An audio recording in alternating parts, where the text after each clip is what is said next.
Already rolling. Of course, he's already rolling. He's already rolling. Already rolling. Been rolling it through. We've been Josh rolling all the way. Now we've got this the best coffee in Penrith. Is it decaf? Oh no, man. Oh, good. This is loaded. This is fully loaded. All right, as long as it's not decaf. All those decaf lovers out there. Dude, in this household, we're writers, directors, and producers. This whole house has a vein of coffee running through it. Oh yeah, morning coffee routine. Ciggy, coffee, and a shit. And that's how you get your day going. Well, I've cut back on the ciggies, actually. I only smoke when I drink these days. Oh, yeah. Socials? Socials. Yeah, nice. Socials and OPs. Ah, nice. I try to be the OP supplier. Yeah. So I don't always be an asshole. But it's a good thing that my smokes get smoked by other people more than I smoke them. Well, that's good. That's a good thing. Yeah, you just run out of money. Yeah, well, I buy a pack a week, maybe a bit longer. I've seen worse. Pack a week's all right. Man, I've done a pack a day before. Back in the day. Back in the day. Yeah, mate. When I was overseas, man, I was getting a packet of cigarettes, 40 pack of Horizon for $12. $12? Yeah. No, for a carton. Where was this? Philippines? Yeah, no, I was in Southeast Asia, yeah. Oh, that's why it's so cheap. Yeah, and I was over there for 6 months, so you couldn't afford not to smoke. Oof, 6 months. Oh. I saved a fortune by smoking that much. Oh, Jesus. Yeah, nah. Gotta go. Just for the ciggies. Yeah, totally, man, totally. But man, yeah, so the best coffee in Penrith. I've got Yarn on here today. Hello. How you going, buddy? How are you liking your coffee, man? Oh, the coffee's delicious, thank you. Yeah, man, it's the shiz net. It's all about the grind. It's all about the... Wait, is it store, or did you get it from like a cafe? No, I've got a machine upstairs, man. I've got an espresso machine. Oh, espresso. Is it a Breville, or does it automatically It's a DeLonghi. I don't actually know which what is that is. Which is the competitor to Breville at that level. Oh, shit. Yeah. I got a Breville at home. That shit goes off. Self-tapping, or is it you got to tamper it yourself? I got to tamper it myself. Yeah. What about the pour though? How does it grind?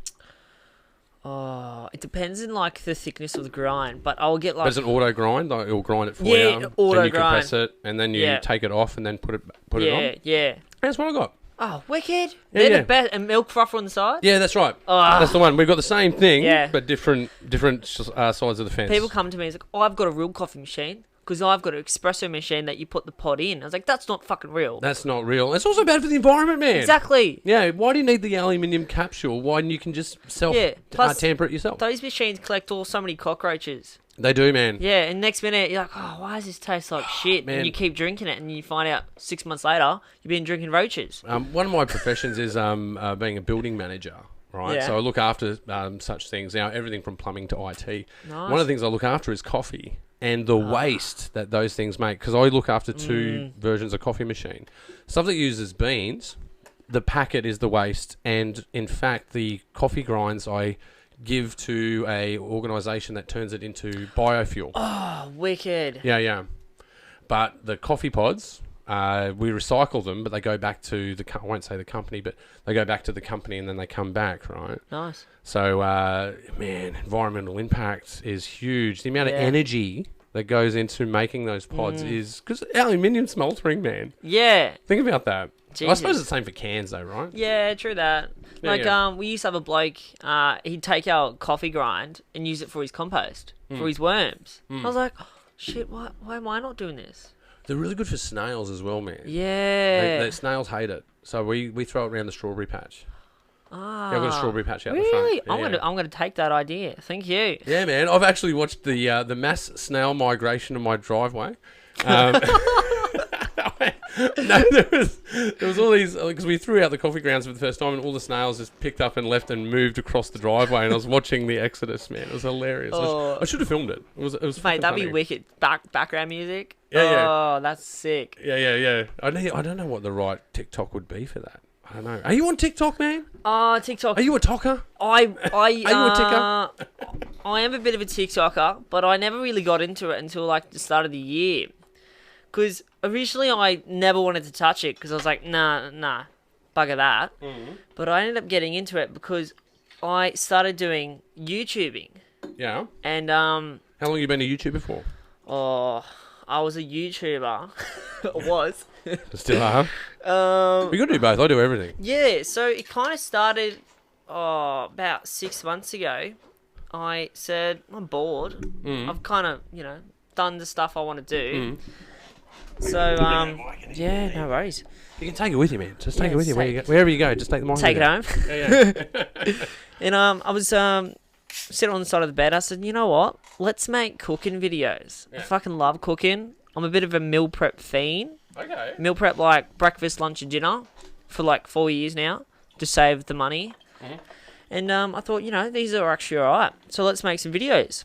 And after a lot of experimentation, buying a camera for the first time, I got into it. I made the channel. It's still on YouTube if you want to Go and check it out. Yeah, it's a bit hair going. It's called Easy Prep. Yeah. Easy prep. Easy Prep with the Z, E-Z-Y, and then prep. And I started just making videos and experimenting with a bunch of shit. I never knew how fucking hard it was.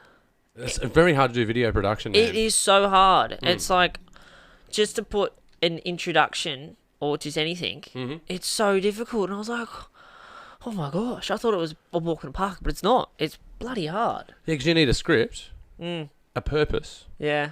That's one of the hardest things before you even get to it. Because you're talking, I think you're talking about the whole enchilada, right? Yeah. But so then you've got the production of it itself. So then you've got to capture the thing that you wrote. Yeah. And you've got to get in the right frame. In the right, it has to be in focus. Yeah. You need to get the sound capture. Then you need to do that in a administrative way that it's easy to edit. And that's just the intro. Yeah, that's just the introduction. And I'll be like, Haven't even got to the body yet. yeah, and I'm running around the counter. I'm like, bloody hell, the introduction looks shit. And then the ISO's out, or it's a whole. I ended up doing a video. Oh, it took me like 2 hours to do. Whole thing was in blur, so I had to redo the whole thing. And I was like, this is garbage. And I eventually ended up making some good ones. But once you turn that camera on, it's like game on. Yeah. And your whole everything goes out of the door, and you're just blubbering at this camera. And then you edit it, and you're like, oh my gosh. Scripting. What was I doing? Scripting and structure. The structure is one of the hardest things to learn. I remember when I first, the thing that I was really first exposed to doing this was voiceovers. So I'd have to do a voiceover for a promotion. And I look back at my old voiceovers and the scripts that I wrote for them, and they're fucking garbage, man. They are fucking horrible. Like, the ones I write now are mad. Like, I can sell them. Nice. But when you start out, man, it's quite rickety, man, because there's a lot that goes into it. I refer to it as the intersection of art. There's all these intersections. You can't just be one thing. You have to be 12 things to get it done. Yeah, it's so much like learning on the job. It's like, I'll do a few YouTube tutorials, and it just went through another video, another, and I was like, oh my gosh, this is like a lot harder than I bloody thought. Yeah. Maybe Not even transcoding, though. What format is it in? How can you publish it? Yeah. Then you got to publish it, and then how do you market it? What software do I use? And how much is that software going to cost? Can I afford it? And then you end up using stupid softwares that are online in bloody America, and you're paying US money, and then you figure out it's so shit. So you got to do another subscription, more emails, more bullshit, and you're like, is this right for me? Well, I know this sounds terrible, but when I started out, it was all pirated. All the software I learnt on was pirated software. Nice. And I did it on Macs that I would refer to as what you would call a Hackintosh. So it's not a Macintosh, it's a PC that's made into a Mac. So it'd have a Mac OS on it, but it's a Hackintosh, and then you would upload it with all the, all the goodies that you would get off. Back in the day, it was Pirate Bay and Kick-Ass Torrents, right? Oh, lit. So you get all that, you get all of that software, but as soon as I became a practitioner where I was making money, and I'm like, now I can afford the licenses. Yeah. But for video editing, man, I totally recommend it. Are you on PC or Mac? PC boy. Yeah, I never okay. got into Mac. Just nah. I'll stay like Apple on my phone, but I can do both. I can do both, but I swear by the Mac. The Mac Yeah. is so intuitive. everyone says that once you get on the Mac, you can't go back. Yeah, I was yeah. like, I'm a PC boy all the way. Yeah, it doesn't have the same key commands. The key commands for editing are everything. I think it's just the design of it. I'm just so used to PC. If I went to Mac, it's like starting all over again. It is for the first 20 hours. The first 20 hours it is, because even closing a window, right? if you're in Windows, you've got to go to the top right to close a window. Yeah. In a Mac, it's on the top left. Oh, what the hell? So everything's sort of backwards, right, on a Mac. Oh, So your okay. brain goes when you go from a PC OS to a Mac OS, your brain kind of goes, man, this is literally back to front. Right? Even at a subconscious level, you think that. Yeah. But when you start using it, you realize that it is quite intuitive. Macs will adapt to the way that you use computing. Okay. They're very intuitive. Like, I can't express that enough. PCs are more customized. You can customize them explicitly. Shit out of it. To the imagination's end. Can't really do that with a Mac. Yeah, because it's kind of restricted. Yeah, it's all in a box, but that box is a smart box, and it will adapt to you, and you adapt to it. The only thing I kind of wish I had, like if I had a Mac, just transferring photos. Transferring photos to an Apple phone to an Apple. Oh AirDrop, my, baby. it's AirDrop. so bullshit easy. With the PC, I'm like, there's a bloody cord, and then the cord doesn't want to connect, or something doesn't want to work, or you got to put it in PDF. I'm like, I just want to send one bloody photo. Dude, even my watch, right? Got a Mac. You got the Apple Watch, right? It is linked to all my shit, so it knows where I am all the time, wow. I'm literally plugged in 24 hours a day. Jeez. Well, you know how you type your password into a computer? Oh yeah. My watch is my passport. Oh. So I walk up to it, and it goes, "G'day, Ross." It knows me straight up. Jeez. The good thing about it as well, I take metrics out of it. I figure out, Apple's really good at this. They will show you how often you use your machine. Like in your phone, right? It will do this, right? They do it like once a week. That's all. You've been on your phone for too bloody long. Well, it also does it for your computer use. Tells you how long you're on Final Cut for. Tells you how long you're on Premiere Pro for. Tells you how long you were editing for. Gives you all these stats, and you can look at them over the week and go, this is how often I'm doing creative work. This is how often I'm doing watching videos on Netflix. Because everything is linked. It's all linked, so you can mine your own data. Well, I wouldn't want that, because if the missus sees it, then she's not going to be a very happy chappy. Oh, mate, if my usage in social media, I complain about it all the time too. Like there's parts of me that hate social media. Oh, me too. I hate it.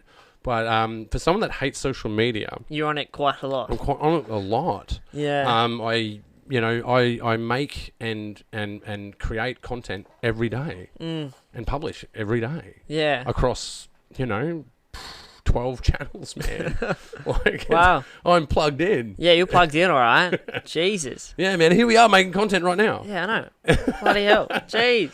Yeah, I make about 100 hours of content a year, maybe more. Wow. Maybe more. Yeah.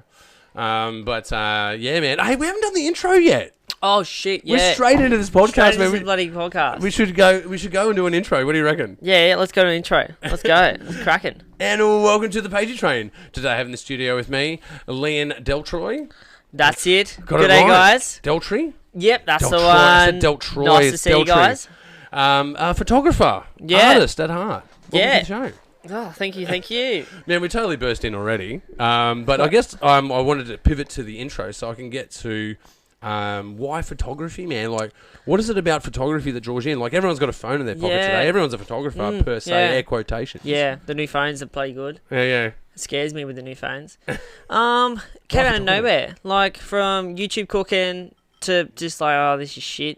It came out of nowhere. I had a mate and he says, I said, I got a 21st and I got invited. I said, oh, wicked, And I asked him, I said, do you have a photographer for the party? He says, yeah. I said, can I do it for free? He says, I've already paid a guy. And he says, the last guy I had, he was shit. And he says, I'll let you do it for free. I said, wicked, awesome. He says, you're invited as a guest already, so have as many beers as you want. I said, done. So I ran around this party. I think it was like 70 odd in a house party, drinking beers, taking shots. I spent literally my week's worth of money, paycheck gone, see you later, no money to my name mostly. Yeah. And I spent all my money on a flash attachment on my camera and literally just learnt on the night. I kind of had a bit of experience with the camera. Yeah. But like the flash attachment and all that, didn't have a bloody clue. So I'm here taking photos, bang, bang, bang, bang. I ended up sending him about 600 photos of finished product.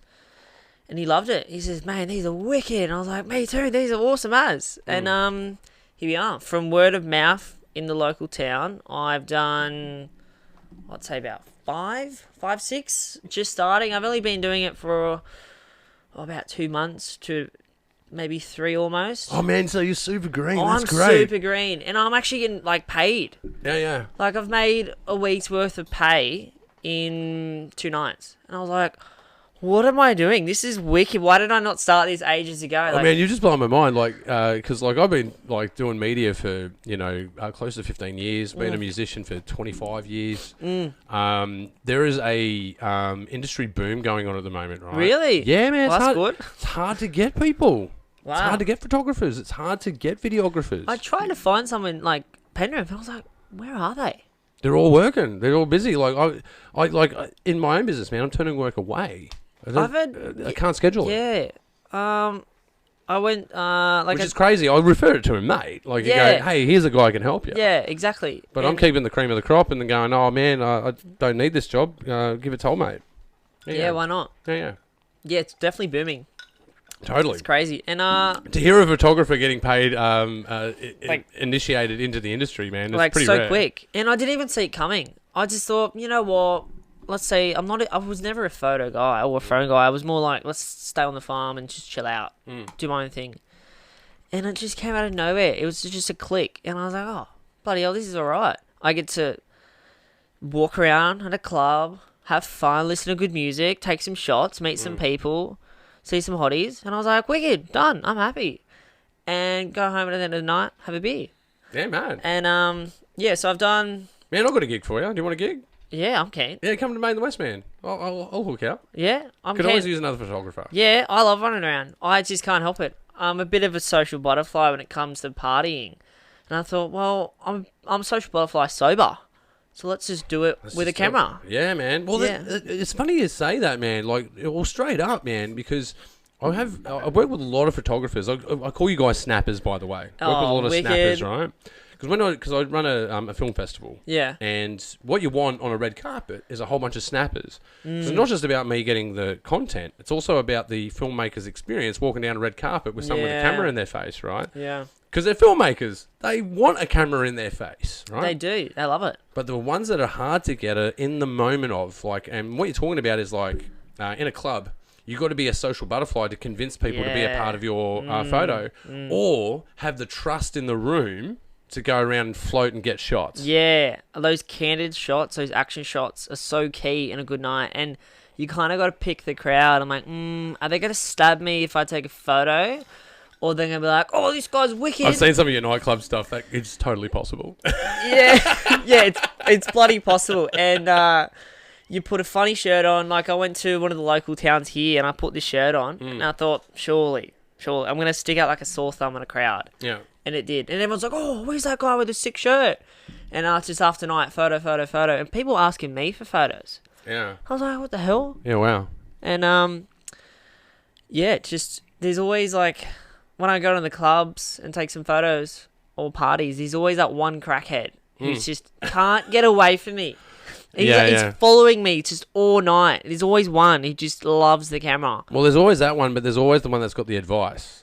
Have you got the advice guy yet? Yeah. He says, Oh, do you know what you should do? What? No, but that's what he'll say to you. Oh, yeah. He goes, do you know what you should do? You should go on over there and do this shot. You go, oh, thanks, buddy. He goes, yeah, what camera are you running there? Yeah. That guy. What's your ISO? I'm like, no. Bugger off, mate. This is my gig. Yeah, I've had... I always get the advisors. I like him because sometimes I'm taking shots of, I don't know, some hot babe. Yeah. And a family member will come by and be like, oh, son and daughter, take a photo. And I was like, oh, there we go. And I'm getting awesome candid shots. Mum and daughter, father and son dancing. I was like, these are sick. And, yeah, I was like, I like the advice. All right, I'll give you some sage advice for if you want to come shoot this festival, man. Yeah? The thing that I hate the most in photographs that we get back are photos of backs, people's back. Why? Don't photograph people's back. You're going to have a I face. can't sell that. I need a face, or I need an action shot. Of something stupid or funny. Yeah. But it usually has to have a front of somebody Yeah. standing in front of something cool. Yeah. or standing in a cool situation. Yeah, exactly. I need to capture the moment. Backs aren't a moment. Backs are you walking into a club. Unless she's got a hot ass, but no one wants. I see enough asses on TikTok. I want to see a face. Oh, dude, yeah. Well, for promotional purposes, from someone that wants content that they can put in blogs, put on social posts, you want faces. Yeah, not asses. And don't photograph someone next to a bin. Ooh, I've done that. I hate it. I got a wicked one of a guy. I got him pre-vomiting. Oh, that's good. And he was like, literally the start. Yeah, but that's an action shot. That I can handle. Mate, I was so proud. I was like, this is the best action shot ever. Just just coming out midair. Did you get it before it landed? Yeah. Yeah, so that's what you want. I got it like fresh. Yeah. Fresh. In motion. Yeah, colour, beautiful. And I was like, you can practically taste the vomit. It's beautiful. I could see the beer coming out. I was like, this is such a good shot. I didn't even ask the guy if I could post it. I did it anyway because I was like, this is just... You can hardly... It's like a half face. Oh, yeah, you can't... It could be anybody. Could be anyone. Could be anybody, yeah. Yeah, and I was like, this is well, spicy. releases in... It's interesting. If you're in public space, right? Yeah, it's public. Anything you can see with your eyes, you can photograph. That's the rules. Yeah. If you're in public space, man, you're in public space. Yeah. You don't need permission to photograph anyone in public space. The only thing that you need permission for, really, is if you're using for commercial purposes. If there's kids involved, you'll need a release for the kids. Oh, yeah. Yeah, you don't publish kids, man. Yeah. Unless you've got permission. Unless there's a target for it. So they're really finicky about that. But adults in public, man, nah. that's available for everyone. Yeah. I took some really nice, cute, kid shots at the 50th. I was like, oh, I'd love to post these, but I'm like, I don't think they would want that. And plus, the page looks a bit rowdy. Yeah, well, you need contrast, and that's why I recommend as well. Like, since you're starting out, right, is having multiple channels. Have a channel as your risque channel. Have a channel that's your other professional face. Yeah, I wanted to get into what would it be called? Baby showers. Yeah. Or like housing photography, and I thought I can make a separate channel on Instagram and put it there. And I thought, because if I put a house photo with a club photo, I'm like, what the hell am I looking at? They're different spaces, right? Exactly. But you can still put it as well. Like, what I recommend is research into how you can. What we refer to it as being an aggregate, right? So you need to aggregate all of your content into the right channels. Whether it's photography, music, film, doesn't matter. You need to put it to where an audience is receptive to it. Especially marketing content. So you could have your personal page where you put all your artistic stuff, and then have another page where it goes, well, this is my professional photography company, but here's my club's photography company, right? But you can have that under you as the artist, as the banner. Yeah, well, I was thinking of doing that, but I'm like, then it's like starting all over again. No, but you have to, man. Yeah. Like when you discovered when you were talking about doing an intro to cooking videos, right? Yeah. All the jobs that you had to do to make that happen. Just for a 10-minute video. So much effort. Oh, dude, that is the beginning. There's more to it than that. That's just the intro. Yeah. Like, when you start making content on a bigger scale, there's more nuance that comes into that. There comes a point we're lucky enough where for a few years we've been at a point where you have to hire people to do the part that you don't have time to do. Yeah. Hoping to get to that. Yeah. Oh, dude, man, it's great to talk to someone that's right. I didn't know that you were super green, bro. It's great to talk to someone like that. Yeah, it really is. It's I've just kind of learnt on the job and just shitloads of YouTube videos, but everyone's self-taught. There's not much information about clubbing photography, like in-depth clubbing photography. Interesting. There's not much. So instead of doing cooking videos, why aren't you doing how to film clubbing videos? Yeah, because I'm like, there's so many things I learnt on the job that that's got legs, bro. Surely. That's got legs.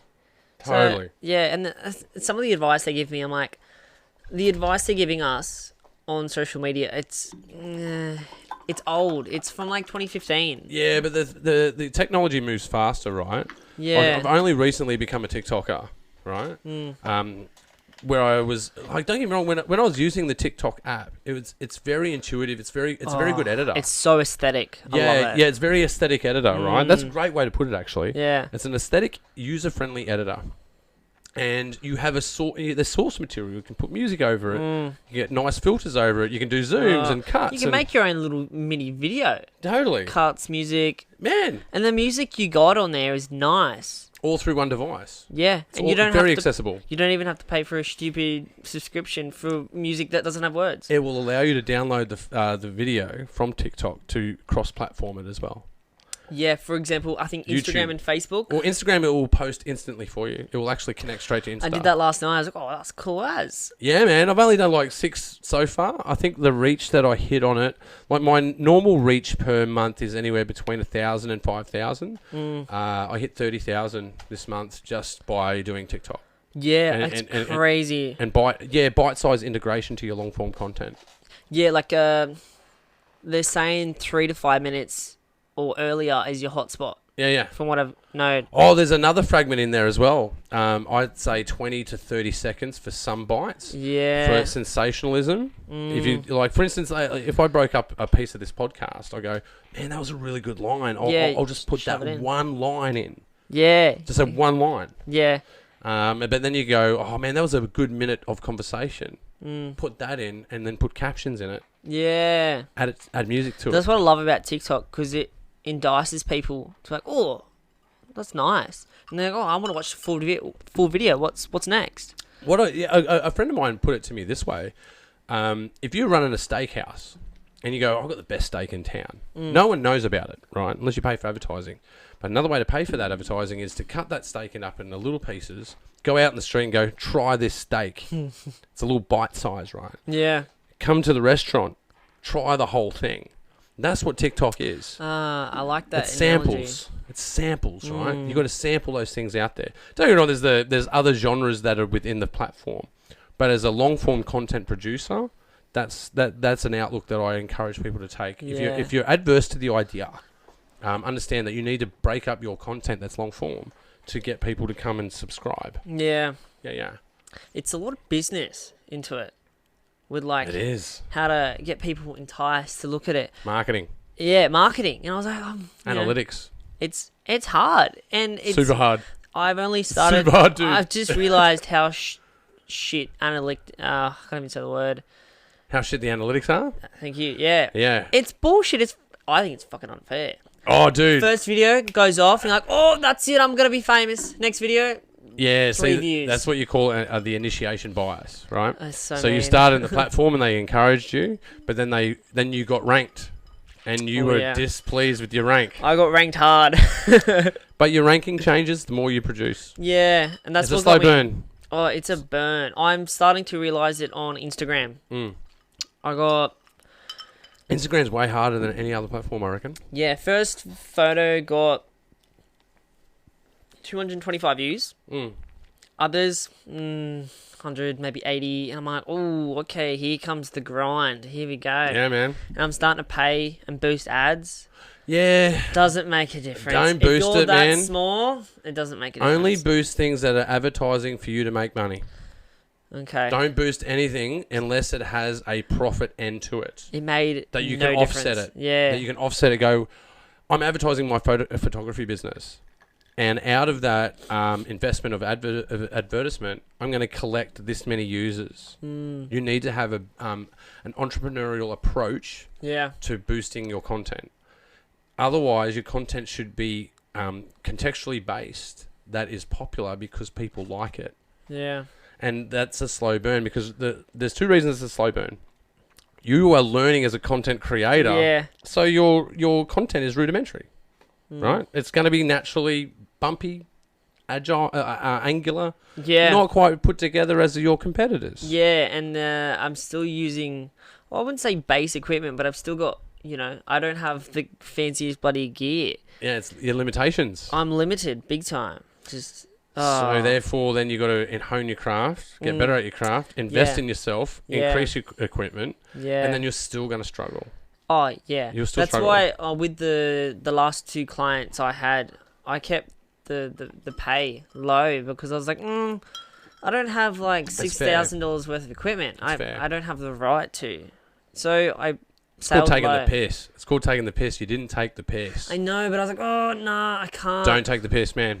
Because it might backfire You hard. won't get rehired. No. If you take the piss, and I've come across them, man, in our workings, if you take the piss, you won't get rehired. Yeah. And I was like, I can't charge someone a big rate from what, as someone who's been doing it for so many years, who has really nice, good equipment, I can't charge the same amount as him because I'm like, I've only been in this like 2 months, 3 months. It is what it is. Yeah. So the other guy will bitch and goes, you undercut him.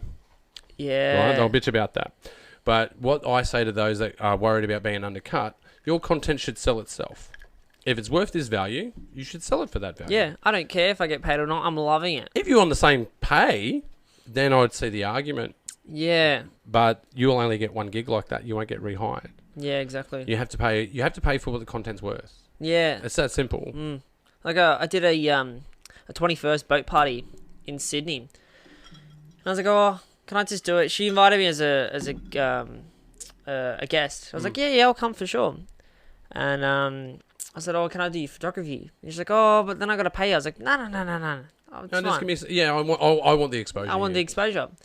And she loved them that much. She actually paid me a week later. She says, hey, the photos are so nice. I'm going to give you... Allow me to help you. Yeah, so she paid for the night, which I got free beers all night on a boat party, Sydney Harbour. And then you got paid. And I was like, that paid for my ticket on the bus and on the boat party. I was like, that's a free night. Well, what you want to do, man, the first time I bought new equipment and then I paid for the equipment off the next gig, that was a mad feeling because now it was cost neutral. And the second gig, you realise I'm now in positive growth on this camera. I'm so excited for that moment of time. Man, I've got to tell you, that's a good goal to have. Go, oh man, what's your dream camera? How many gigs do you have to do to get that dream camera? And how many gigs do you have to do to reconcile that camera? Yeah, I've already paid half of I think just over half my equipment. And it's a bloody good feeling. I'm like, oh, I didn't even have to pay for that flash attachment. It's for free. I, got it myself. But, it's really cool starting, like, watching the numbers go up. You're like, oh, lit. I'm actually making money. And it's a hobby. But it could be a business in the future. But I've kept it a hobby to keep myself... Always operate it like a business regardless. Yeah. It's turning into it, though. Well, dude, the next thing you're going to run into is what we call the imposter monster. You're shit.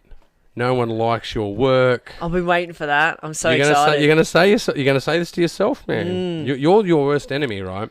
After longevity, because you got the excitement and the romance of the beginning, right? Honeymoon stage. When the honeymoon stage is over, man, you're gonna reflect and go, "This is what." And you look at what other competitors are doing. You're like, they're doing this, and he's got this camera, and how do you get this opportunity? My advice to you in that is concentrate on yourself. Yeah. Understand that the imposter monster is a liar. You aren't shit. You are good. Getting there. And you understand that you have your value. And that value has a potential to increase. And that is by increasing your skill set and your gear. That's how you do that. Yeah. Time is everything. The only thing you can steal legitimately is time. If you go and steal money, it's illegal, right? Yeah. You can steal time, man. YouTube's a good way to steal time. Do it times and a half. Yeah. Do you watch your YouTube videos in real time? Do it times and a half, man. Yeah. Steal the time. Still the time. It takes you 5 minutes to learn it. No, it takes you 3.5 minutes to learn it. Yeah. Serious as a heart attack, man. Steal the time. It's no law against it. Yeah, so it's free. I think I'm slowly coming out of the honeymoon stage. I think this week I've kind of realised, I said, okay, I've got no more clients coming up. Dry spell. I had two. I had to cancel 2 in one weekend because I was away for the weekend. They're both located in Sydney in a club. And I was like, where did this come from? And now I've got nothing, but that's okay. Yeah, well, the thing is, sometimes you've got to run with the momentum, right? Sacrifice is the hardest thing, man. Like, you could have foregone what you were doing just to do that gig. Yeah, I could have. Because they would have bounced you to another gig, right? Yeah, could have. And I was like, oh, bugger. I was like, I can't miss this one. I've got to go. Choices. So family choices are the hardest one, man, because you go, oh, I've got to be around my family for this. I can't miss this. The people anyone that suffers out of any artist's life is their family. Because you are detracted from the time Yeah. hope to get the money. It's so hard because it's always Friday nights or like Saturday nights. I'm like, oh, those are me Prime time. times. So, but it's, you know, Yeah, sacrifice. I hardly have a life. Here we anyway. are. We're already in reflection, man. Yeah. This is the imposter monster will sneak in Yeah. and tell you to get out. No way. No, I'm too busy. I got 3 jobs. I Yeah. can't stop now. So. Yeah, fucking oath, man. Yeah. Why would you stop now? You're at the Yeah. start. Yeah, I work 6 days a week. I don't have time to just muck around. I got to get shit done. Well, Photos. I can tell you this, man, that the ratio changes as you progress. Your ratio will change, but don't be aware of your changing environment and your changing ratio of work. If you've got free time, like for instance, if you do drop all of your jobs just to do photography, how hard would you have to work to get a gig? Oh, so hard. That's the ratio. How backtrack from that? Yeah. How far are you willing to go? Mm. Are you willing to go Kurt Cobain living in the back of your Datsun to eat cheese to eventually make $40 million? Or you're going to have a full-time job and servicing your hobby that eventually will take off? Yeah. So I'm What's kind the of like ratio? stuck between that. I was like, oh, should I keep it a hobby and just do it for fun and see what happens and put time and effort into it? Like posting more photos, creating more content. Or would I just drop everything and just go straight into it? But then I Yeah. thought, oh, it's a bit tricky. You gotta live. Yeah. I And love the adventure. Yeah, of well, it. in this country, man, you have to come up with a hybrid model, right? Hmm. I've been at times in my career where I've quit my job, where I've had to go and get another job. You know? Shit. Yeah, been both ends of that stick, where you're winning, then you're losing. Dry spells, man. Yeah. Yeah, dry spells are the riskiest part. But find yourself a way of employment that you can always guarantee money and easy work. Cafe work. Yeah. Done. Weekends. All the time. Yeah. Make Or- coffee. That's it. Cover rent. Can be done. Yeah. Right? That's it. Can be done. On top of that, you're going to have to work your second job, which is your passion. And Yeah. eventually, what you want to do really is, I say this to anyone, man, if you're in your situation, right, it's not just about getting gigs, it's about building your profile and your reputation as an artist. Yeah. Because you haven't advertised yet and you already gained Well, a reputation, right? Yeah. So I'm hoping to take the locals by storm and get my name out there and just keep growing and growing. Yeah. But yeah, no, I just I'm loving it. I can't wait for the next one. I love running around the crowd, being a dickhead as always, taking shots. Well, And the most profitable are wedding photographers. They're the yeah, profitable but ones. it's so intimidating. I see, I'm like, oh, they only get married. Well, people don't get married once now these days. But I was Plenty like, of work. yeah, they only get married with that woman once, and if I stuff it up, then it's on my ass. It's true, man. That's it's a Oh. difficult game. I think the next adventure for photography would probably be a baby shower. Oh yeah. It's pretty stressful, but it's not as crazy as a wedding, I think. Well, then you got studio work as well. So working with a cyclorama. Yeah, I'm Right. not. I want to get into like videography for the events, but then I've only done cooking videos. Oh, dude. But I want to get into it for sure. Videography again is a different beast, man. There is similarities. Don't get me wrong. There's crossover, Yeah. but videography is more about framing between frames. Yeah. So movement, motion, capturing, and set design. So how an image is populated, but you get that in photography as well. How an image is populated. Yeah. They would refer that as the mise en scène of photography. So the image within the image. And then you have the mise en abîme, which is the image in the image in the image. You know, the continuum. Yes. Yeah. Or it goes on and on and on. But the mise en scène is the framing of it. And also, then you got, the rules of thirds, man. But with videography, like, if you look at your image there, right? So videography is that you've got headroom. Yeah. We've got looking room, because I'm talking into this space and you're talking into that space. Okay. So that's videography, man. So it's different kettle of fish. It is a different kettle of fish. I got into it and I was like, oh, man, hang on a minute. This is different. This is definitely different. There are principles and rules. If you figure them out, you Yeah. can make money. Personally, I think, from what I know of, I think photos are definitely easier than videos. I reckon they're harder. Really? Yeah, man. Video I can do all day. Photos are... Photos? Man, I've filmed weddings. I've never done photography. Really? Oh, Yeah, I'd be man. shit scared of video. I've got a mate that does a big shout out to Harry. Actually, Oh, he shot my wedding. Nice. That is such an important job that like doing the videography. There's a lot of noise to hide. You can hide in a lot of spaces. It's more forgiving. 'Cause it's in real time, right? Photos isn't real time. We're just just staring right at this one frame. Oh man, if you only did this. Yeah, if No you just flick that hair further back, that would have been perfect. Yeah, that could have been edited better. This could have been that. Could have Yeah. been it's more under scrutiny. Yeah, I try and reduce the amount of editing because I really want my photos natural. I only thing I really edit is the brightness Yeah, okay. of the flash. If it's too, because people like to run up in front of the camera, Yeah. thinking it's not going to blind them. And then they're like, "Is it a good photo?" I was like, So you've learned "Nah." that people are idiots. Oh, mate, 2 It's hours. a valuable lesson to learn. Yeah, I love watching. I'm at a club and I'm watching the time click over, and everyone's very serious. Oh, let's get some family photos. 2 hours here, and the music's getting louder. I've put the earbuds in. She's ready to go. Yeah. And people just get absolutely reckless. It's so funny because then you can really get those really nice action shots of people just being absolute dickheads. Yeah. Make sure you put that in front of the website. Yeah, literally, yeah. The nans are coming out, the mums are coming out. It's like, oh shit, and then the battery goes. Yeah. Oh, dude, I've been in mosh pits doing videography, right? Oh, And it's usually back in the day, like normally they're radio linked now. They have radio transmitters that link it to the main source, which is usually a van out the back, right? okay. Which they refer to as a OB van, outside broadcast van, right? Oh, nice. So that would have like a switch, like kind of what I showed you back here, the switch desk where you've got images that come in, and yeah. you live switch, and you can fade, and you can have them on mic and direct them where to do the videography, right? Yeah.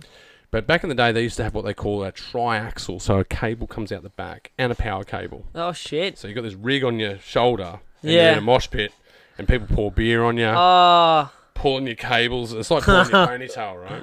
Because when people are pissed, man, they do stupid things, man, and they think because you're part of the show and you're within reach, they can fuck with you. yeah. It's like, Right. well, this guy's sober. Let's play around with him. Let's fuck with him, right? So especially doing that sort of stuff, you get fucked with all the time. The worst one in like videography, I must say, is when I'm interviewing someone on the street and there's always a car that goes by and goes, "Hey!" Oh, there's always that one dickhead. It's like, no one wants you here. Bugger off. It's not live TV, bro, and we're going to edit that out and do it another take. That's just how that goes, man.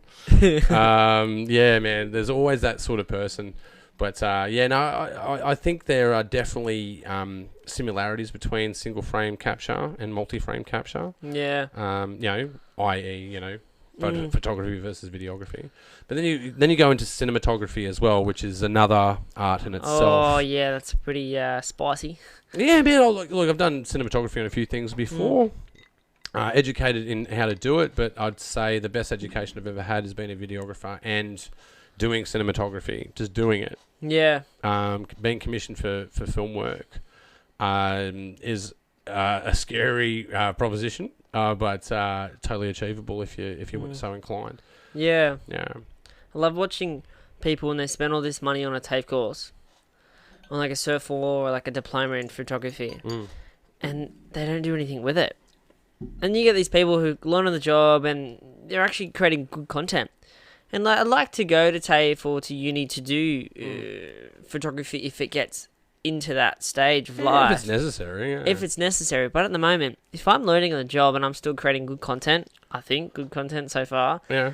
Oh, it looks pretty good, man. I watched it looking at stuff online, man. It Yeah. looks pretty boss, yeah. And I was like, what's the point of spending $10,000 on a Cert 4? And Or a diploma, degree, whatever. yeah. Oh, with that said, man, like I would say this. I've got two persuasions on that, right? Like I've had, I've been, lucky enough to have, over 120 guests on this show, and most of them are artists. Most of them are videographers, actors, directors, authors, Wow. photographers, drummers, singers, guitarists, right? Yeah.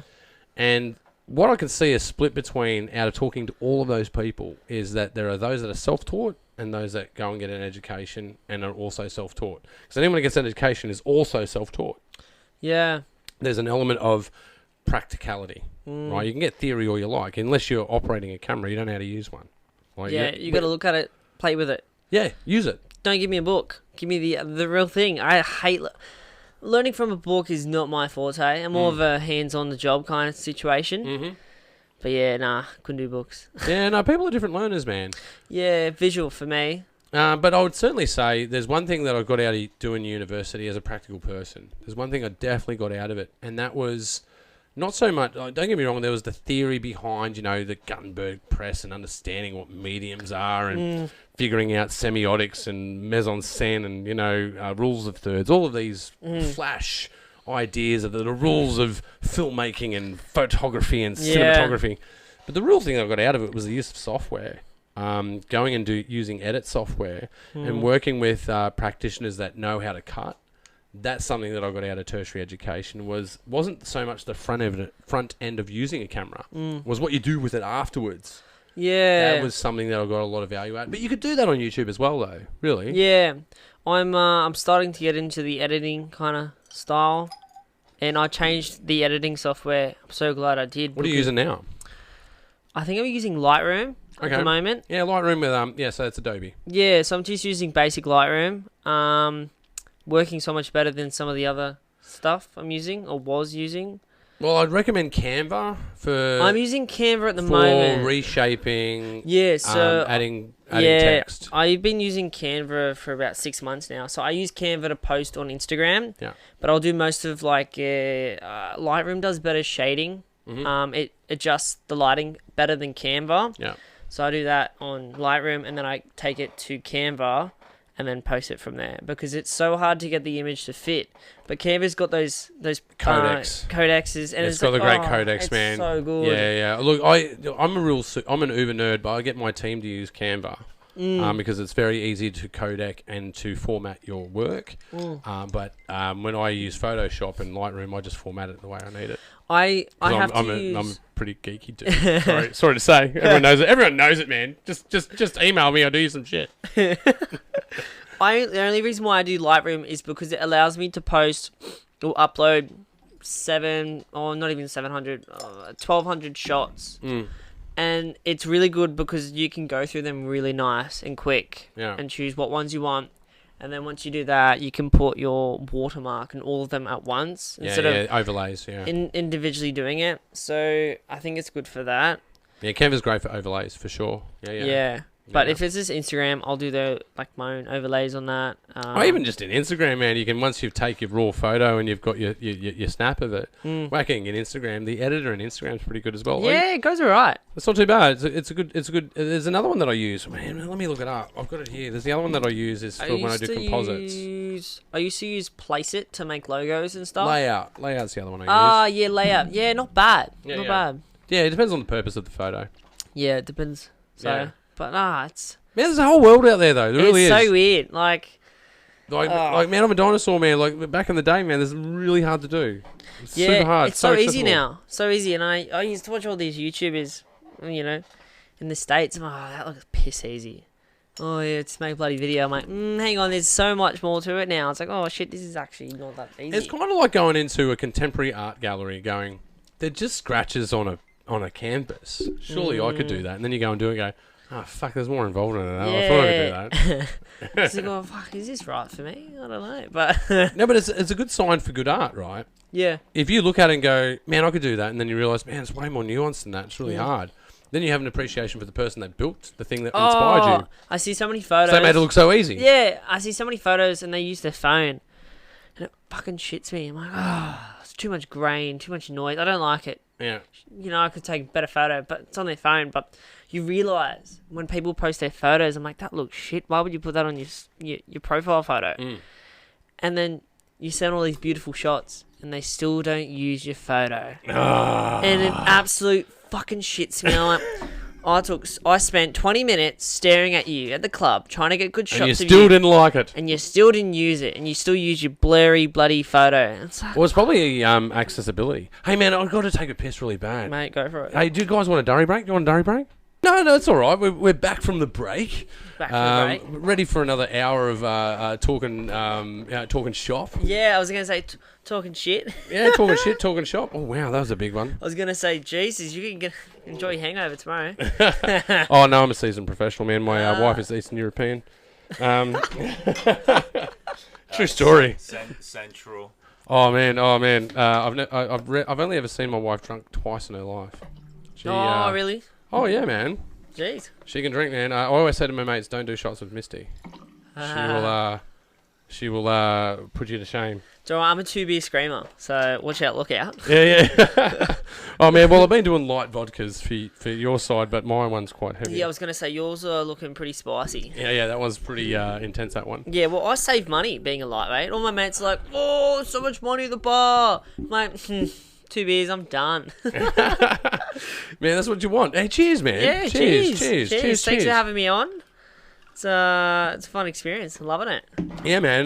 No, man, but certainly it's again like I know I was saying before, but it's great to talk to someone who's just starting out and doesn't have the weight of the world that's crushed their shoulders Fresh off the block. Yeah, but again though, that's why I want to sort of echo my advice before. When the weight of the world comes crushing, just reflect. Yeah. Who are you and why are you doing it? If you look at it as a purely financial thing, you're not going to win. Yeah. You got to do it out of love and out of passion. And like I say, like on my channels, right, when I first started out, I have 20 views, 10 views, 100 views. I had a clip the other day, 100,000 views. Oh shit! It's smashing now, man. I've been doing the Pagey train now for 5 years, 3.5 years. Sorry, season 5, 3.5 years. But now it's sort of it always has moments where it's taking off, and then it tapers off, then it takes off, and then it tapers off. The key is engagement and being cross-platform, cross-promotive, open to ideas, and open to conversation. Yeah, that's how you get it done. I've noticed. I think I might make like a page on some TikToks. Yeah, because that shit it somehow gets views. Like Dude. I watch, I'm like, how did that happen? Dude, I had like 20,000 views over the weekend, and I've only just started on TikTok. All I need is some hot babes on a camera, and we're bloody set. We're set. And those ones and the girls are dancing with clothes on. In the last second you watch the video, they pop it off. And like, oh, jeez. And like, you bitch, you maybe watched that for too long. And then you watch it again because you're just thirsty. Yeah, well, there is that form of content. There's certainly that form of content. But that's when you're looking at the club side of things. And don't get me wrong, that's sensational. Yeah. But don't forget that there's other genres out there, man. Yeah. Don't get me wrong, the aesthetic of the opposite sex will sell. Well, it always does. Yeah. Front photo, bang. No backs, only forwards. Yeah, only forwards. But yeah, no, I guess another bit of advice would be to diversify your content. Yeah. Yeah. Do different things. But again, though, look back into videography, man. Like doing those cooking videos, right? Something motivated you to do that. Yeah. And you probably, your first one would be rickety and shit, right? Yeah. But your next one's going to be twice as better. And eventually, after you do 10 of them, you're like, man, I've got this down pat. Yeah. Then you've done 30 of them, you're going, all the other content I did before was shit. And now what I'm doing is okay. You'll find your place in the world. I just love being a dickhead on camera. Like, I'm 21, let's be a dickhead. Let's just do stupid shit, throw knives around, just make some sick shit. Yeah, and well... I thought, let's put it on camera. Why not? Oh, and sometimes that works out. Like, I was doing stuff before with martial arts and stuff like that, and I ended up finding myself in a kung fu movie. Oh, wicked. Just through association of knowing someone that goes, hey, can you do that on camera? I'm like, yeah, I can do that on camera. Sick. Can you do that as an actor? Yeah, I'm not much of an actor, but I'll give it a go. And then I got the bug. I can't wait to be in my next movie, man. It'll be great. Yeah. I love how word of mouth is still a thing. It's still the most powerful thing. It's still the most powerful thing. It might be like sometimes social media is stronger, but I just love how people are like, oh, my mate told you about you, and I'm like, oh, yes. Yes. I love word of mouth. It's real. I love seeing things in real. I hate seeing fake crap on social media now these days. Yeah, there is a lot of that. But again, what I would recommend is doing behind the scenes stuff as well. Peering behind the curtain. That seems to do well. Like there's films that we've done that were quite successful. Yeah. And the behind the scenes content complements that. But we've done films that weren't so successful and the behind the scenes content did better than the content itself, right? So more content is more content. The more you publish and the more you do quality, there is a balance. You can over publish and do poor quality, right? Yeah, that's what I was worried about. I was like, oh, hang on. You need to do quality stuff, man. But once you figure out the niche and how you operate, just repeat the process more often. So you become more prolific over time. Yeah, totally. But again, entry level stuff, man. Just that's what I'm. It's quite great to see that someone just dives into it and goes, "I'm going to use this old medium that everyone has access to, but I'm going to give that a shot." Yeah, I love it. It's just jumped in and it's like, oh, what have I got to lose? Like, I'm sick of my job, I'm bored. Let's do some shit. I think that's a big part of it, being bored, right? Yeah, I'm like, I have spare time. Let's use that spare time. Let's like time manage. Like, man, it's a great outlook, man. It's all time management. Yeah, all of it is time management. It's a bit bad sometimes. I'll get home and I'm like, all right, I've got 2 hours. I said, I've got gym at 6. I've got 2 hours. I've got to do something with this 2 hours. Yeah, I can rest when I'm asleep. I've got to get shit done. But then you get to this point and you do that for so long and then you burn out and you wonder why you're so tired. And you're like, oh, I hate my life. It's so shit. I'm so tired. well, the gym is helpful. Yeah, but then you overdo it. I overdo it sometimes. Yeah, but I think overdoing it at the gym will sharpen the sword further, right? Yeah, that's what I thought. Yeah, I'm a gym goer, but I'd like to, I do my cardio, I do my weights, do boxing, Yeah. do sauna. Oh, I do really swimming. want to get a sauna, like home sauna. That'd be great. Oh, that'd be great. I wish I had a home sauna. I wish. I wish I had a home sauna, but I go to a health club to do it. Yeah. But man, by putting yourself under stress, things become easier. Yeah. The more like now posting more photos, I'm not stressing so much. Piece of cake. Another day on the computer. Let's go. And that's the same thing with like martial arts.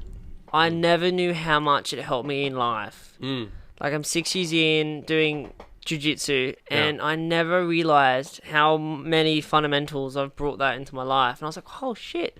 Structure, discipline. Yeah, and I'm like, you never realise it. And I'm like, it's actually making a difference. It's transcribable. Yeah. It moves to other elements of your life. It's the same with running a business, man. If you approach the same discipline to a martial arts that you do your work, you'll do well, man. Yeah. And it's about finding balance. Yeah. A lot of it's about finding balance. And martial arts is all balance. It's all balance and core strength, right? Oh, so good. Yeah. Not that I've never done jiu-jitsu. It's wicked. I've never done it. It's the thing I love about it is that any size, like when you're wrestling someone, it's such a good feeling choking or submitting someone out. Double your size, double your strength. And it's so empowering. It's like, yes, I got you, motherfucker. Yeah. And he's there just almost passed out, like just dead. Yeah, so when I spar people in that regard, I just make sure they never get a hold of me. Because I'm a striker. Yeah. I will strike you until I win, right? Yeah, that's my approach. I'm very basic with striking. I'm just like, someone give me a shirt. Well, it came from because I used to be, when I was back in the military, I was in the boxing team. Yeah. So you get used to being hit, but you also get used to delivering a punch. Yeah. And then take that into other spaces when you do katas with weapons, and you find that they're transcribable as well. So the use of a katana, or the use of a bow, or the use of a sai, the use of nunchucks, they're all interchangeable. Yeah. Back rolls, forward attack, parries, they're all integratable. And then remove the weapon from your hands and do the same kata. It's the same thing. Yeah. And you're running figure eights, right? So you're running blocks and you're running strike. So if you are lacking a sensei in your life, pick up weapons and figure out how to wield them, and it will teach you natural organic katas. Yeah. Yeah. I had this dude. He was a bikey dude that taught me when I was back living in Perth, and he taught me how to use size. And from the use of size, I was able to extrapolate across other weapons and figure out how to. And then I would cross spar with people, so I'd go sai versus bow, or nunchuck versus sai. Yeah. And then that changes the game again. You have to. It becomes a chess game as well, because you have to anticipate. You have to integrate. You have to you have to improvise. Yeah. You have to improvise your moves and understand the repercussion of a move as well. Muscle memory, I've noticed. Massive. Muscle memory is... so good. Man, they've done a lot of studies into this, man. Do you know they found that there's neurons in your heart? There's neurons in your stomach. Holy shit. Right? They have their own brains, yeah. That's wicked. Essentially, it makes sense, though. How does the brain talk to the heart unless it has continuity with it? Yeah. It's just not a nerve ending. It's actually a communication. Yeah. So That it's is cool. neurocommunicating, right? So it's chemical neurocommunication, right? So it's the same with your muscle memory. Like, you know when the old doctor's test where they put a knee over a and ledge. they tap it? Well, that signal doesn't go to the brain. It goes to the spine and comes back. It's a reflex. Reflex memory. So muscle memory ties into that. How to throw a strike becomes muscle memory. Yeah. And there's multiple ways to throw a strike. Yeah. You can announce it. You can announce a strike, or you can be sneaky with it. And there's a bandwidth in between, right? For instance, Muhammad Ali was famous for the rope-a-dope. Yeah, he was. Where you would throw a left out into nowhere. And the opponent will look at the left, and meanwhile, he initiates with a right. And it's all... And that's a chess game. That's a psychological game, but through muscle memory. I think it's very clever. He's very clever fighter. Yeah, totally, man. And many that have preceded him as well. Not being struck is a good tip in a fight. Don't get hit. I'm like properly being punched in the face. I've wanted to experience it soon. Don't recommend it. Yeah, probably. I'd like to recommend it in a class, In a sporting sense, yeah. Yeah, in a sporting sense, but not out clubbing. Yeah, look, I've experienced both, and I would say they have the same impact. Yeah. But I always worry about CTE and stuff like that because I had several boxing matches in my life, and I know that I've been hit where I saw stars, where like I know that I was concussed and still continued with the fight. Yeah. And at the same, I know I've delivered concussions to people before as well. Yeah. Especially in the boxing ring. There was a time where we didn't even have, for amateur fights, we didn't even have headgear in the military. Yeah. We just boxed. It was just boxing match, right? Which was awesome because you got a Pentecostal church behind you of 600 dudes cheering on the fight, right? Hell yeah. And the full spec as well, like, the misogynistic days of, a chick in a bikini walking around with the number of the round. Wicked. We did, the whole box and dice, right? It was the whole experience. I remember there was one time in 1st Battalion, right? The band was saying to us, man, we did a gig with the Rebel Bikie gang like a week ago. We're like, yeah, and he goes, it was nowhere near as rough as this fucking party. We're like, awesome. Hell yeah. Yeah, I think, there was even chairs that were thrown into the ring that night. It was holy shit. It was fucking intense, man. It was an intense job. Those are the nights you're like, fuck, that was good. Oh, but that was just normal, man. Like another Saturday. Yeah, like if you bring that into today's context, like people would be outraged by that, man. Yeah. For us, it was normal. This is normal. Now people are like, oh, I did this thing, they do a post and whinge about climate change and a bunch of other stuff and my life's shit. Yeah, it's just like, oh, fuck. It'd be misogynistic and it would be classified as, toxic masculinity. These days, it's pretty spicy, and it's definitely as well. It would be negligible not to be wearing headgear because you're not looking after concussions, right? Yeah. And I'm not saying none of those things are valid. I'm just saying for the context of the time, they weren't even in the spectrum of thought. No, they weren't. They just weren't a part of the idea. If you got knocked out, then that was cool. Get back up, let's go. Yeah, that was it. There was an air of get over it, princess. Yeah. Like when I was which I think it has its toxic implications. Don't get me wrong. Like there's parts of that you go, man, that's pretty dodgy. But I guess what I'm trying to say is I'm just trying to bring it to the zeitgeist of the time. It was just acceptable at the time. And looking back on it, you go, fuck, man, that was rough. Like a few months ago, one of the blokes hurt his wrist. He was new on the mats. And he's like, oh, my wrist. And I said, you got 3 limbs. Get the fuck back on the mat. I said, get back on. I don't care. Wrestle now.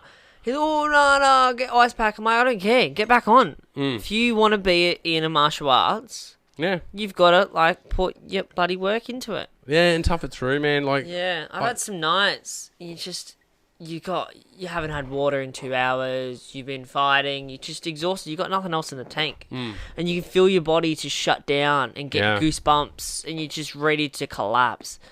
And it's That's such a mad. good feeling. I've been there a few times in my life to the end. It sucks balls. Yeah, but the strange thing is, like, I've been taken to the end, especially when I was working with the guys over in Perth, man, in the Special Forces, man. Like, I was like a what you call a black hatter. So I work with what you call door kickers, right? They're the first guys kicking the door and do the bizzo, right? But I was a glorified accountant with a rifle. But we still had to do very similar training to them, and we would be working with what you call a PTI, a physical training instructor. And the physical training instructor from the General Army to the Special Forces is night and fucking day, bro. Like, you're not just a soldier now, you're an athlete. You have to perform, and there's no such thing as no, I'm not doing that. You have to. You have to. Yeah. Otherwise, you go, well, what business do you have being in this job? Like, well, I want to be here. Well, good, get to work. No one's yelling at you. No one's barking at you. Yeah. It's your choice. I love a good ball breaker. Yeah, but then it's self-reflective, right? Like, how far will my body go? And I remember there's always that moment where there's this look on the new guy's face, and don't get me wrong, you've been the new guy. Oh yeah. Where you go, I can't do this. I can't. It's like, what am I doing here? I don't belong here. Yeah. I'm outmatched. I'm fucked. Yeah. And then after a few sessions, you go, oh, I've got this. Yeah. I'm battle hardened to this now. Yeah. And then the new guy rocks up, and you see the look on their face. You go, oh, that's what I look like when I got here. That poor bastard. I look at him like, fresh meat. Let's go. Let's get my submissions up. Oh, dude, I've slept on my arms before, because if you didn't sleep on your arms, they would be cramped, and you couldn't straighten them out. So I'd sleep on my arms, so they would be straight when I woke up. Jeez. It was intense. That's when I do too much biceps. Yeah. And you're like, oh, that's sore. That's sore. But what I guess my lesson is, when that breaking point that you're talking about? Yeah. There's another one. Oh, there's another one. There's another one. Oh, you think you're broken, but if I pushed you, you'd find another. It's just human nature. Yeah. It really is. It's very primal. I like it. I love getting to that stage of, like, I'm primal. I'm at the limit. I'm at the limit. Like, this is my body kicking in, doing what it's supposed to do, and it's a really cool feeling of, like, I can keep going. Well, I've learned the limit. When you think you've gotten to the limit, there's actually another limit, and it gets worse, because then you get to that limit, and then you go. Because in normal terms, they refer to it as the second wind. You ever heard this term where I'm knackered, but I've got a second wind? Yeah. There's a third, there's a fourth, there's a fifth. There's more in you there's more in anyone you can even fathom. If push come to shove, you can take the human body very, very far. Yeah. I'd love to experience it, knowing it's going to suck balls, but I love pushing myself to the absolute limits and seeing what's the outcome. What will crack me? Yeah. Where's the crack point? Yeah. Where do I go? Fuck this, I'm out. Yeah, and I love putting myself. I like putting myself in uncomfortable situations. I'm like, oh, what's gonna happen if I go there, or how am I gonna do this? And I've always wanted to travel overseas by myself and just really put myself in an interesting one. Uncomfortable situation and be like, how the fuck am I going to get out of this? Yeah. Like, what am I going to do with myself overseas? Yeah. Well, again, there's people that I know that will do the plan. They'll go, I've got a plan to go overseas. There's people that I know that have no plan, just a plane ticket. Oof. Which one are you? Because I can be both. I was thinking. I've done both of them. I'd like to do them, but the money. Yeah, man. It's always the money, right? But the strange thing is money. The lack of money forces you to do things that are different. Yeah, that's the thing. Concessions is a nice way to put it. I haven't got concession. Yeah. I'll concede this little thing so I can get this done. But I don't know. As I say, as you flourish and as you survive, you learn to thrive. Yeah, like I was thinking of just doing a trip and just driving to middle of Australia in my car and just see what happens. Totally recommend it. Yeah, because totally recommend I've got a ute. It's all set up. It's modern. I thought I was like, oh, I can go there, but I was like, oh, but I'll go there by myself. I was like, no one else is gonna fucking do this that I know. No one's gonna do it. I said, why don't I just do it? 2 weeks straight center. See, feel like I would learn so much out of it. Solitude as well, man. Yeah. There's advice I used to give to people before I moved to Sydney, and that would be get an apartment, live on your own, because then you are the master of your own domain, and you are the person that decides when the dishes are done. You're the person that decides when the washing happens. Good feeling. Yeah, well, the thing is, at one point you go, well, if I don't do the washing, then I've got no clothes. If I don't do the dishes, I've got no dishes. Yeah. Yeah, at some point you have to, or you don't. You can wear the same clothes again. Eat off the same dirty plate. You can. You got choices. That old noodle just hanging on the side. You got choices in the world, and I know people have done both, man. I'm the cleanliness guy. I like to make things. I won't party while sitting in ash. I know people that will. I've got to make my bed. Have to. Man, it's good advice. It really is. Yeah. Making your bed in the morning is great advice. Yeah. If you fuck up the day, at least you come back to a made bed. Exactly. It is a good feeling. People who don't make the bed, I can make your bed. It's such a good feeling coming home. It's like, oh. Yeah, but there's people out there as well, I would say. I know that's a really easy reference point. People out there, some people say. Yeah. But some people that I've discovered that complain a lot really don't have their shit together. No, some old Karen running around the corner.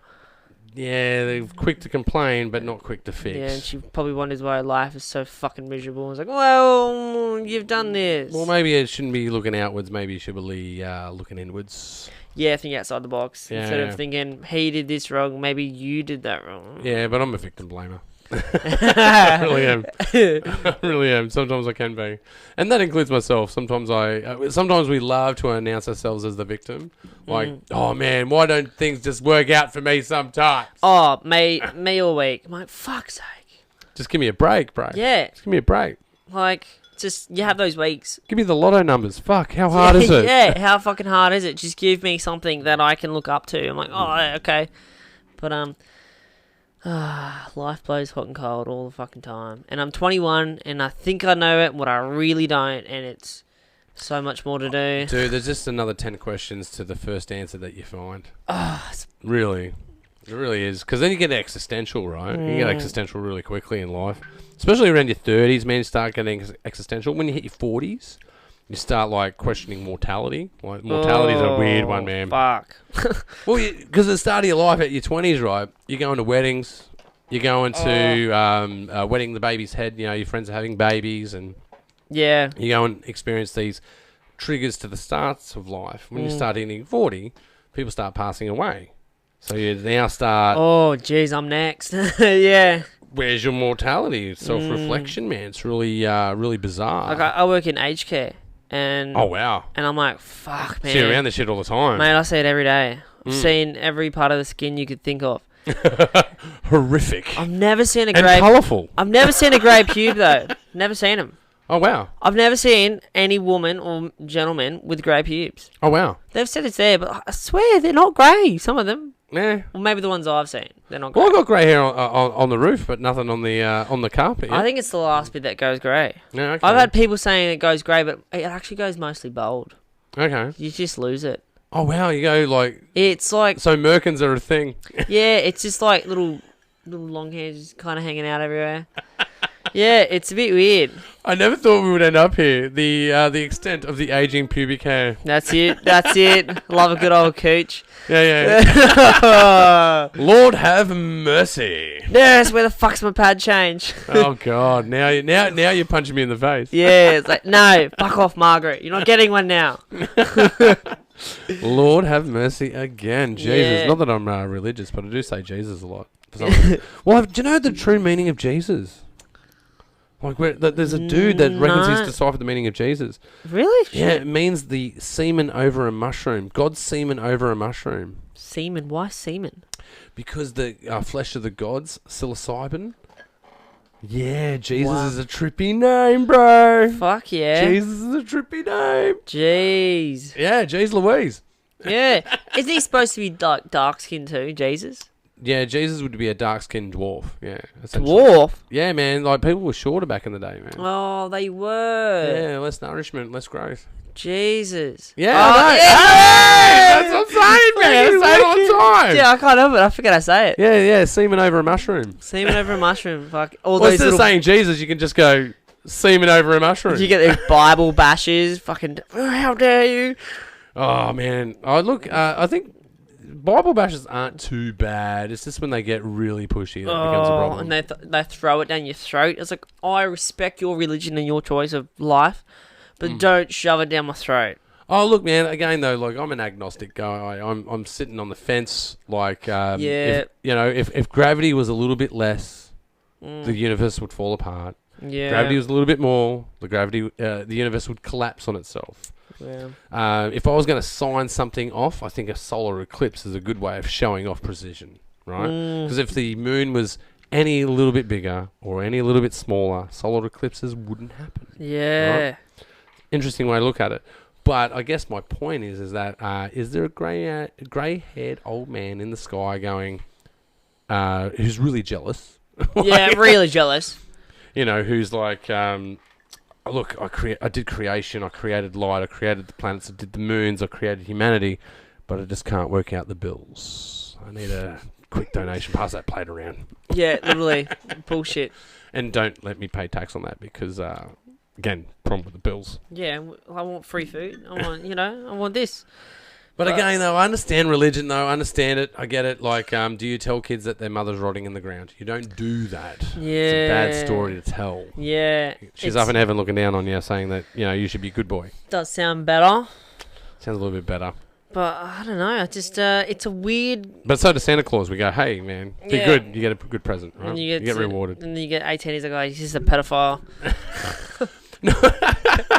Santa's not a pedo. But he only comes... He comes once a year. Oh, clearly he's a pedo. He's hanging out in chimneys and giving kids presents. That's it. Yeah, and they're for free. They're for free. Even in inflation, and then they're you find free. out he's your uncle. Oh, wow. We just got deep. We have confessions on the Pagey train. Lord have mercy. Jesus H. Christ.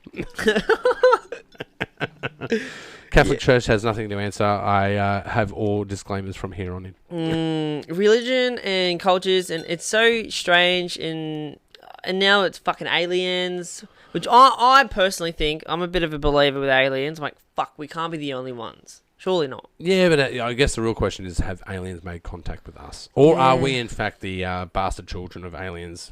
That's what I thought. Who knows? So it's a bit of a twisty one.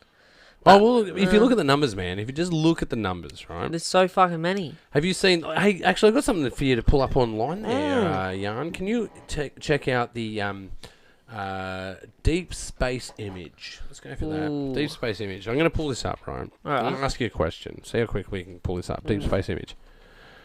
Yeah, okay. Pull one of those bad boys up. Those new images they created? They look wicked. Yeah, no, well, this one's from Hubble. Right, there's one from Hubble. That's the famous... That's what you call a deep space image, right? Oh, okay. Now, all of those dots are galaxies. They're not stars. Nah. They're galaxies, right? So, in those galaxies, each one of those galaxies has 800 billion suns. Which is the same in our galaxy. 800 billion suns, right? So that one image, how big do you think that is in the sky? Like, is that a meter of us looking up in the sky? Like, how big is that? I'd do you say think? it's light years away. Well, it's light years away, but like, how big is the aperture in this? If we were to look up, how much sky did this represent? If you looked at the Southern Cross, you can go, well, it's worth. It takes up that much space, right? Yeah. How much space do you think this image takes up? Probably fuck all. It is fuck all. It's a real fuck all. A grain of sand, literally. That would be quite accurate. Yeah. That's about a pinprick. Yeah. That's so if you hold a pin up to the sky, that's it. That's the aperture. Fucking hell. They're all galaxies. 800 billion suns per galaxy. Surely. In that image. We can't be the only. We're the only living things. Surely we're the only living things. No way. We're the only intelligent things. I just don't believe it. Yeah. Like the rate. That means that we are. Beyond the lotto special. Yeah, and supposedly... Give me the fucking lotto, you pricks! Give me the numbers! Come on. Mate, I'd love to travel. Yeah, no, but seriously, dude, like, we are like very small. Like if you were to describe us as bacteria on the back of an ant in the Sahara Desert, that's not the right ratio. No. We're smaller than that. Yeah, like an atom, half an atom. We're smaller than that. It's unrepresentable in a ratio. Yeah. That's how small we are. Yeah. Not to mention bacteria itself. Like bacteria is probably all over the fucking galaxy and all over this, the Fucking universe. everywhere. Yeah, never alone intelligent life. I'm just waiting for zombies to finally appear. I think they're here. They're here, man. Have you seen those ones that insects and there's a bacteria and it makes the insect like still walk and it's like Oh, dude, that's a fungi. We'll pull that up. Yeah, that's Pull this up, sick. man. Fungi grows out of ant's head. Pull that up. oh yeah, I'm like, oh, should I eat it? I know a little bit about this, man. It's fucking crazy, man. There's a dude that I totally check out the 6 ways that fungi can solve the problems of the earth. It's a TED talk. Fungi is getting really popular. Have you watched the Yeah, here's one. Netflix? Like, pull one of these bad boys up. Any of those, man, with the mushroom growing out of it. Yeah. Holy fuck. See, the ant breathes in the pollen from the mushroom. Yeah. Goes crazy, climbs up a tree, locks in, then dies, and Holy shit. mushroom grows out of out Wow. of its head, and then releases the pollen. There's crazy mushrooms out there, man. But do you know, man, something that spins me out about mushrooms, right? Because if you go back through the animal kingdom and the plant kingdom, Weren't they before animals? yeah, man, the closest related plant to mammalian humans is fungi. What? That's why pharmacology with it works so well. It's why psilocybin works. Because we actually have receptors in our brain to accept psilocybin. Nice. Same with hops as well. So hops in beer. Hops is a derivative of cannabis. Cannabis has 7 receptors in your brain to accept to accept THC. Jeez. Yeah, man, we're actually engineered and evolved To get high all the time. We've evolved with these plants, man, yeah. If you look at, there's even a crazy evolution. If you look at the evolution of orchids, right, and flowers, there's a correlation between the evolution of flowers and humans. Because before flowers, there was no pollination of fruit. Oh. It was just conifers and ferns. Yeah. There was no humans around that time. It was all dinosaurs, man. There wasn't even fungi that lived then. Because that's where all coal comes from. Coal is actually compressed wood. To create carbon and then It wasn't biodegraded. yeah. It's wood that's been compressed over time because of sedimentation, right? Yeah. Now, coal's not possible to form because of the advent of fungi.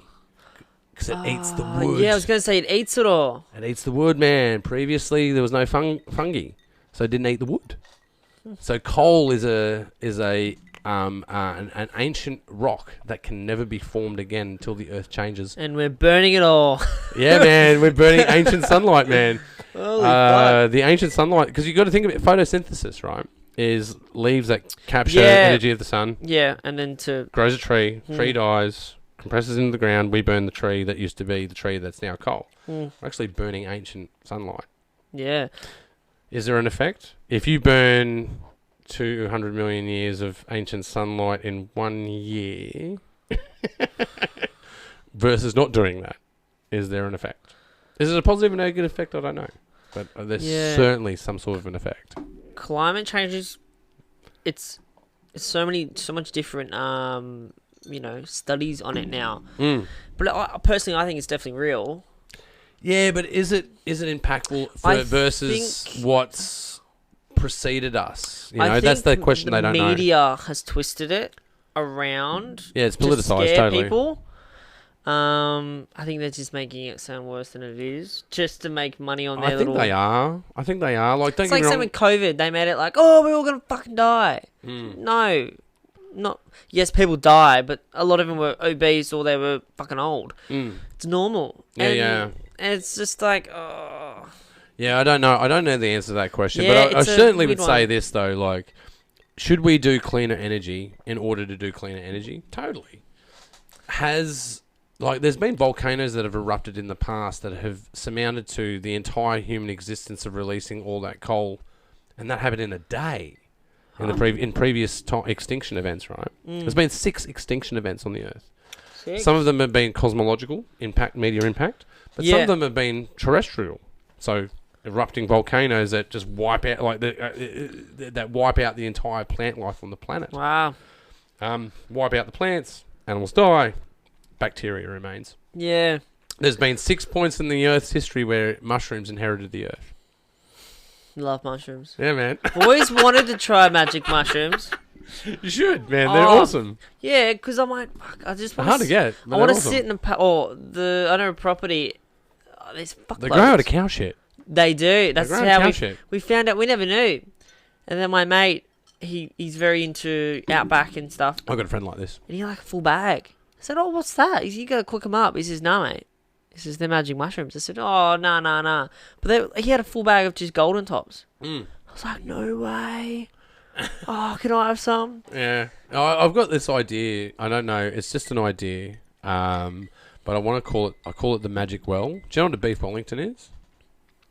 Where you take like 2 pieces of beef. Oh. You you get mushrooms down to a paste. You get that to a powder. And you wrap that in prosciutto around a... Yep, I know it now. Yeah, it took me a while. Yeah. It's beef Wellington's Christmas meal. Yes, it is. All right, it's Christmas meal. So, and you wrap that in pastry. So good. And it's like this... It's like a super meat pie, right? Yeah. With prosciutto in it. And I had this idea of making the magic well. So you drop a few magic mushrooms in there and make the magic well, man. Great way to celebrate Christmas. Mate, Take it to family dinner. Oh, yeah, for sure. For sure. Surprise the grandparents and go and visit their dead relatives. literally. Everyone's like, oh, have some mushrooms. I'm like, nah, I think the first time I want to have mushrooms is I want to be in the bush, just looking into the bush, just... Yeah, that makes sense. Kind of just get with nature. What I recommend, though, if you're going to do psychedelics, man, is totally have good company and a good environment. Yeah, I was saying good environment because it's going to be a shit trip. Bad company's a bad trip. Yeah. Yeah, bad company's a bad trip. And if you notice someone that you think is really cool that's having a bad experience, there's a way to bring them out. Oh. It's really easy. What is it? Super easy. You go, you're tripping, man. Just Tell them that they're tripping. Yeah. Because they're like, I'm tripping out. You go, I know, man. You're tripping because you're on fucking drugs, man. That's why you're tripping out. They go, oh, that's why I'm tripping out because I'm on drugs. I go, yeah, man. That's why you're tripping out, bro. And he's like, oh, that's why I'm tripping out. You go, yeah, man. We love you, man. Oh, that's sick. That's how you get them out. If they don't get out after that point, if they're starting to like talk shit, go, hey, man, what's your favourite song? That'll work. Bang, put it on. What's your favourite song, man? Let's whack that on. Nice. That's how you get them out. You got to get them out emotionally. It's an emotional problem. I used to get high with my mates at my house all the time, but I don't do it anymore because they eat all my fucking food. They fucking eat it all. And you know what they do? They get all the fucking Wheat Bix. I don't know why people do this. I never did this as a kid. I totally did this. I know what you're going to say. They put like 12 fucking Wheat Bix in a bowl, crush it up, put it in the micro, bring it out, and it turns into like Wheat Bix porridge. Porridge, yeah. What the fuck? It's fucking mad. Whack some sugar on the top of that bad boy. And if you're really hardcore, whack some brown sugar on top of it. Yeah, man. That's the fucking shit, bruh. No, I could never get into it. Never. It's mad, dude. All cornflakes. I used to do cornflakes in a cornflakes. in a really big bowl. Jesus. Yeah, cornflakes in a big bowl. That was back in my high school bong smoking days for sure. Oh, I think my favourite high snack would be a kebab. Kebab is like all-purpose. Snack pack, maybe? Yeah, no, but a kebab is all-purpose problem solver. Oh, mate. It's an all-purpose problem solver. You've just eaten dinner, you've had a cone, and you're going to eat this full kebab. And you wake up the next morning wondering why you got to take a shit so bad. Well, the kebab shit is very impressive, generally because you've had an insane amount to drink the night before. It's usually coupled with a whole bunch of tequila, black Sambuca, a couple of beers, and then a kebab. Sambuca. Hallelujah. Hallelujah. Love a good grog bog. Absolutely love him. AGB. Pardon? AGB, after grog bog. AGB? Yeah. What's that? It's an after grog bog, AGB. Oh, shit. Gotta have an AGB, mate. AGB for before the hair of the dog. Are you a hair of the dog man? I love the hair of the dog. You're a hair of the dog man. Yeah. Yeah, you're hair of the dog right now. Yeah. You've been on the fucking weekly bender. I can see it all over you. Fucking yarn. Shows up to work. Oh, man, I'm fucking hungover. Mate, that's me every Saturday. And the boss is like, "Why are you hungover?" I was like, "Well, I've got a life." I'm 21, bro. Yeah, My life is hungover. yeah, that's about it. I had a bit of a spicy weekend. Just Spicy. yeah. What's the phrase? Beer before grass on your ass. Grass before beer, you're in the clear. That did. Oof. Yeah, Wrong when way you around. hit 30s, man, it doesn't matter anymore. You actually go, I want the grass after beer because I don't want to be in the fucking clear. I do like how. I want to get fucked up! Yeah, I had a massive chunder on the weekend. It was wicked. Oh, vomit with force. I like that. I love a good vom. Like Yeah. Penrith Station, Oof. but it's good fun. Yeah. Oh, dude, I've had some impressive chunders in my day. I think big shout out to Francis and his at his wedding. I woke up in a pile of wood chips in the car park. It's a total mystery. But my wife rescued me. Thank fuck. But yeah, I do remember the. After you finished. After you finish vomiting and there's that dry heave because you're still that crook. Yeah. But your body's like, you need to get rid of this alcohol, and then you're like trying to. But it's in my blood system. There's nothing else. That's it, man. Ugh. I'm fucked. I got nothing else. Tell you what, I'll go drink some water and we can throw that up. How about that? Yeah, that's what I do. Yeah. I had a bit of a weird one. When I was in New Zealand, I was at a club and I was trying to get with this girl and she kept feeding me tequila. I don't do tequila. Tequila's a horrible, horrible beast. Unfucking believable. Don't do it. You hang out with Pat, though. Yeah. Big shout out, Pat. He loves his tequila, bro. He loves his He's tequila. a fucking fiend. He's a fucking pool and tequila fiend. Oh, can't do it. This is Ugh. why I'm hungover today. It's his fault, isn't It's it? his fault. It is fucking his fault. I saw him online, man. He was singing with his new bird. Yeah. No, he fed us like 3 tequilas. Yeah. And he does just that. gives it to you. I was like, oh, it's bro, beer is not cheap now. And he's like, no, have one. I was like, I can't fit it in. No, dude, man, he's a machine. Yeah. Me and him have never reached each other's limit. My It's limit's horrible. My limit's too quick. No, but he won't. Yeah, well, you. 2 beer screamer. Woohoo! Yeah. Cadbury's boy, we used to call it. 2.5 glasses of full cream dairy milk. Hey, man, I'm almost near the end of this battery, and I think we're nearly end of this podcast. Yeah, no worries. But man, look, it's been an absolute pleasure talking to you today. Yeah, no, it's been wicked. Look, I hope you take on board some of the advice. I may have a gig for you, Yes. for Maine the West. Yeah, for sure. I can't pay an arm and a leg, but maybe just a leg. Yeah. Maybe I'll use Yarn's leg. Can I borrow your leg? Why not? We're going to sell on the black market so we can pay this guy. No, but man, once again, I know you're super green and right into there, man. But hey, it's a good testament for people to give it a good fucking red hot shot, man. And that's what you're doing, man. I love give your it a go. content. Yeah. I had no idea that you were that green, man. I looked at your content, man. It's fucking boss, bro. It's heaps good. Yeah, no, I just, I think it's the social. I can just run in a crowd, take photos. It's a piece of cake for photos. I'm a social butterfly. That's what I love. But, Well, if someone's to find you, where can they go and hire? So, you can check out my Instagram on Total Vibes Photography. Or you can go contact me by my email, which is totalvibesphotography@gmail.com. At the end of the Total Vibes, it's a Z. It's not an S. It's a Z. So if you're keen, if you need a photographer, let me know.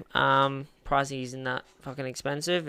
Yeah, man, he's accessible. It's affordable, it's accessible, and it should be fucking wicked. Man, check out Liam, man. He is fucking firing on all cylinders. Natural talent. Go and check him out. Yes. Yeah, once again, thank you so much for being on the show. No worries. Thanks for having me. It was a very good experience. I definitely am keen to see more. Yeah, totally. Awesome. Beautiful. Yeah, all right. And you guys have been watching the Pagey Train. You're going to go and check us out on YouTube. That's right, YouTube. But don't forget to go over to Spotify and become a member. That's right, video on Spotify. But for your avid listeners out there, you can go and check us out on iHeartRadio, Apple iTunes, basically anywhere you can find podcasts. You've been watching the Pagey Train, and we'll see you next time. Beauts. Sonic fucking Boom Bro. That's wicked. Tequila? Tequila. No!